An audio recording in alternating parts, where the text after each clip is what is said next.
Wherever you go, whatever you do, throw a little at it. Omax, Vest and Briefs. மரியாதைக்குரிய ஐயா சின்ன ஐயா சிவந்தி ஆதித்தனார் அவர்களுக்கு மரியாதை செலுத்துவதில் பெருமை கொள்கிறேன். அவர் எப்பொழுது மரியாதை செலுத்த வந்தாலும் அவர் உயிரோடு இருக்கும் பொழுது ரொம்ப ஆதரவாக என்னிடம் பேசுவார். அப்பாவை எதிர்த்து வந்துட்டியம்மா அப்படின்னு ஒரு வாட்டி கேட்டார். அதுக்கப்புறம் கொஞ்சம் நான் வளர்ந்த உடனே பரவாயில்ல, நல்ல முடிவு தான் எடுத்திருக்க அப்படின்னு சொல்லுவார். ஒரு ஆன்மீகம் கலந்த ஒரு அன்பை நான் அவரிடம் பார்த்துருக்கிறேன். இன்றைக்கி நம்ம ஒலிம்பிக்கில் நம்ம நாடு எவ்வளவோ முன்னேறி இருக்கிறது. ஆனால் ஆரம்ப காலத்தில் ஒலிம்பிக் போகும் வீரர்களுக்கு மிகுந்த உறுதுணையாக இருந்தவர் அவர். ஆக அந்த வகையில் மிக மிக அது மாதிரி கோயில் செப்பனிடுதலாக இருக்கட்டும், மறுசீரமைப்பு செய்வதாக இருக்கட்டும், எல்லாவற்றிற்கும் மேலாக பத்திரிகை துறையில் அவர் ஆற்றிய தொண்டு, அவர்கள் தலைமுறை ஆற்றிய தொண்டை யாரும் மறக்க முடியாது. எளியவர்களுக்கும் செய்தியை கொண்டு சென்றது அவர்கள் தான். அது இன்னைக்கு ஊடகமாக இருக்கட்டும், இன்னைக்கு செய்தி தொலைக்காட்சியாக இருக்கட்டும், மிக சிறப்பானது ஒரு சேவை. அவரை விடுத்து நாம் விளையாட்டை பற்றி பேச முடியாது, அவரை விடுத்து நாம் பத்திரிகை ஊடகத்தை பேச முடியாது, மரியாதைக்குரிய சிவந்தி ஆதித்தனாரை விடுத்து நாம் விளையாட்டையும் பேச முடியாது, அரசியலையும் பேச முடியாது. அந்த அளவிற்கு எல்லாவற்றிலும் ஈடுபாடு கொண்டவர். அவருக்கு மரியாதை செலுத்துவதில் நான் பெருமை அடைகிறேன். இன்னைக்கு தமிழகத்தை பொறுத்த மட்டும் இப்போ வந்துகிட்டே இருந்தேன். அப்போ தான் ஆரம்ப சுகாதார நிலையத்தில் கூரை இடிஞ்சு விழுந்துருச்சு அப்படின்னு நான் கேள்விப்பட்டேன். மற்றவர்களுக்கு சிகிச்சை அளிக்க வேண்டிய மருத்துவர்களுக்கு சிகிச்சை அளிக்க வேண்டிய சூழ்நிலை தமிழகத்திற்கு வந்திருக்கிறது. ஆக எல்லா விதத்திலும் ஒரு தோல்வி அடைந்த அரசாங்கத்தான் இருந்து கொண்டிருக்கிறது. ஆனால் எப்போ பார்த்தாலும் பாஜக உள்ள வந்துடும், அதிமுக பாஜகவுக்கும் பிரச்சனை, இதை பேசிக்கொண்டே இருக்கிறார்களே தவிர மக்கள் பிரச்சனையை எதிர்கொண்டு இருக்கிறார்கள். நேற்று நீங்கள் பார்த்தீங்கன்னா மனதிற்கு மிகுந்த வேதனையாக இருக்கிறது.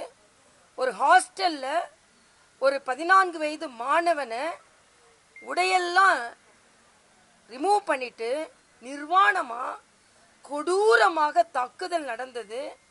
இரத்த கண்ணீர் வடிக்கும் அளவிற்கு அந்த விடுதியில் இந்த அநீதி நடந்திருக்கிறது. ஹாஸ்டலுக்கு மாத்திரம் சமூக நீதி ஹாஸ்டல்னு பெயர் வச்சுட்டா போதாது.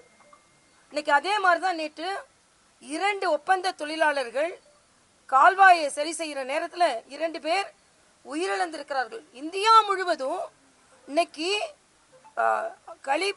இந்த கால்வாய்களை சுத்தம் செய்வதில், மேன்ஹோலை சுத்தம் செய்வதில் அதிகமாக இறப்பவர்கள் தமிழ்நாட்டை சார்ந்தவர்களாக இருக்கிறார்கள். மரியாதைக்குரிய பாரத பிரதமர் ஒரு திட்டம் கொண்டு வந்தார். 40 லட்சம் இதை போல தொழிலில் ஈடுபட்டிருப்பவர்களுக்கு கொடுக்கப்பட்டு அவர்கள் வேறு தொழில் செய்வதற்கு இது எல்லாத்துக்கும் எந்திரம்தான் பயன்படுத்தப்பட வேண்டும். கழிவு குழாய்களை தூர்வாருவதற்கு எந்திரம்தான் பயன்படுத்தப்பட வேண்டும் என்று நான் துணைநிலை ஆளுநராக புதுச்சேரியில் இருக்கும்போது யார் இத்தகைய தொழிலில் ஈடுபடக்கூடாது, அவங்க இந்த விஷவாயு தாக்கி இறந்து விடுகிறார்கள் என்பதற்காக அதற்கு கருவிகள் கொடுத்தோம். ஆனால் இன்னைக்கும் பாதாள சாக்கடையை சரி செய்யும் பொழுது 2 பேர் இறந்திருக்கிறார்கள் என்றால் தமிழகத்தில் என்ன சமூக நீதி பாதுகாக்கப்படுகிறது என்று எனக்கு தெரியவில்லை. ஆக சமூக நீதி பாதுகாக்கப்பட வேண்டிய விடுதிகளில் சமூக நீதி. அதே மாதிரி இன்னைக்கு இன்னொன்று நான் உங்ககிட்ட சொல்கிறேன். செவிலியர்கள் அவங்க கரோனா நேரத்தில் வேலை செஞ்சவங்க, ஏற்கனவே வேலை செஞ்சவங்களோடு இணையாக சம்பளம் கேட்டாங்க. அதற்கு எதிர்த்து அவர்களுக்கு கொடுக்க மனதில்லாமல் சமூக நீதியை பேசிக்கொண்டிருக்க தமிழக அரசாங்கம் உச்ச நீதிமன்றம் சென்றது. உச்ச நீதிமன்றம் கடுமையான கண்டனத்தை தமிழக அரசிற்கு செலுத்தியிருக்கிறது. இலவசங்கள் கொடுக்கறதுக்கு உங்களுக்கு காசு இருக்குது, விளம்பரங்கள் செய்வதற்கு உங்களுக்கு காசு இருக்குது, ஆனால் கரோனா நேரத்தில் உயிரை காப்பாற்றிய செவிலியர்களுக்கு பணம் கொடுக்க உங்களுக்கு காசு இல்லையா என்று உச்ச நீதிமன்றம் குட்டு வைத்திருக்கிறது. யாரும் இதை பற்றிலாம் பேச மாட்டாங்க. எப்போ பார்த்தாலும் பிஜேபி அதிமுக என்ன பண்ணுறாங்க, டெல்லிக்கு போகிறாங்களா, நேராக போகிறாங்களா, வேறு காரில் போகிறாங்களா, ஒரே காரில் போகிறாங்களா, இதுதான் இவங்க கவனமாக இருக்கே தவிர இவ்வளவு பிரச்சனைகள் தமிழ்நாட்டில் இருந்து கொண்டு இருக்கிறது.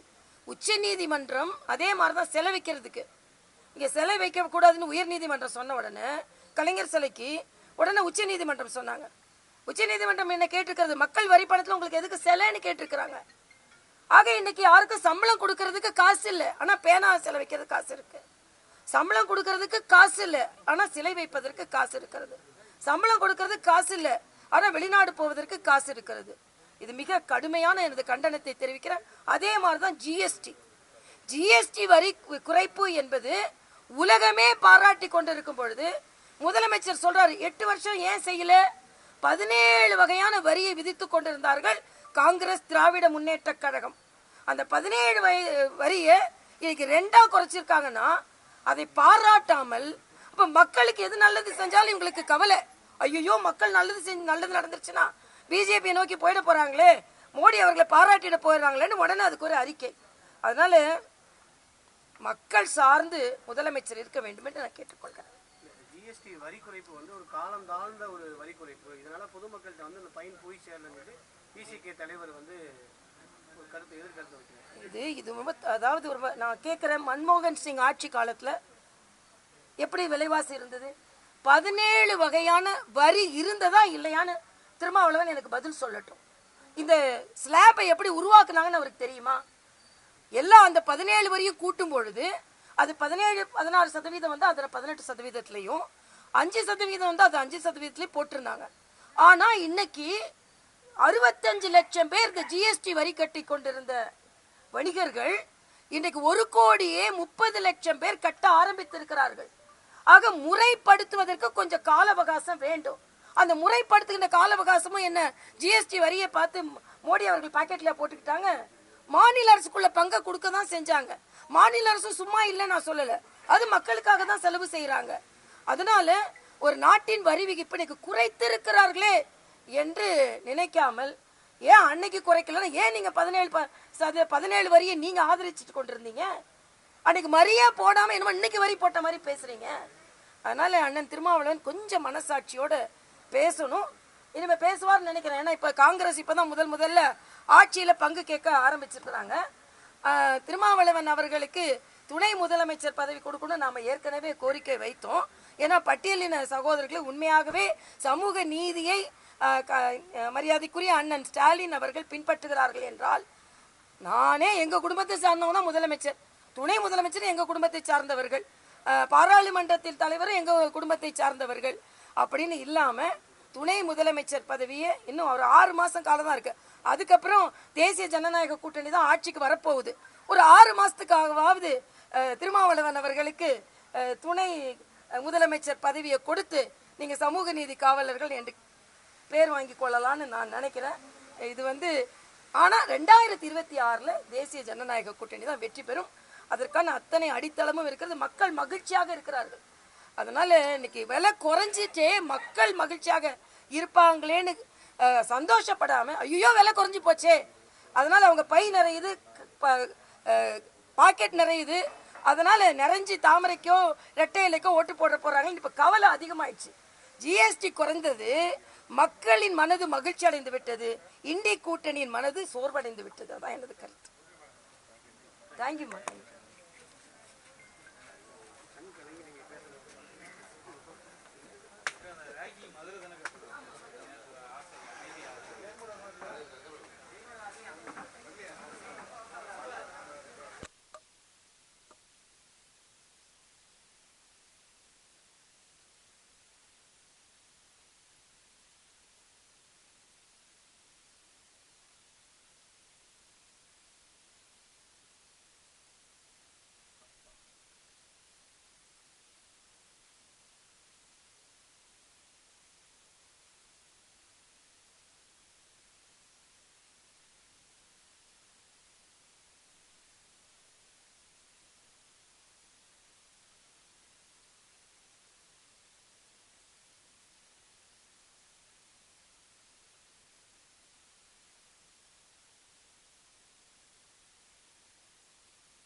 சங்க பேரவையின் சார்பாகவும் மறைந்த எங்களது வணிக கடவுள் சுதேசி நாயகன் ஐயா தா வெள்ளையன் அவர்களுடைய சார்பாகவும் ஐயா அவர்களுக்கு மரியாதை செலுத்த வந்திருக்கிறோம். அதாவது இந்த விளையாட்டுத்துறை ஐயா அவர்கள் வந்து எவ்வளவோ விளையாட்டுத்துறைக்கு எவ்வளவோ நல்ல காரியங்கள் செஞ்சுருக்காங்க. அதே போல் இந்த மத்திய அரசாங்கமாக இருக்கட்டும், மாநில அரசாங்கமாக இருக்கட்டும், இந்த விளையாட்டுத்துறை வாலிபால் இந்த விளையாட்டுத்துறையில் இருக்கிறவங்களுக்கு வருங்காலத்தில் ஐயாவுடைய பேரில் அந்த விருதை கொடுக்கணும் அப்படின்னு எங்களது தமிழ்நாடு வணிகர் சங்க பேரவை சார்பாக இந்த நேரத்தில் கோரிக்கை வைக்கிறோம். நன்றி.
தரும்னா இந்த வரியை விதிச்சது யாரு?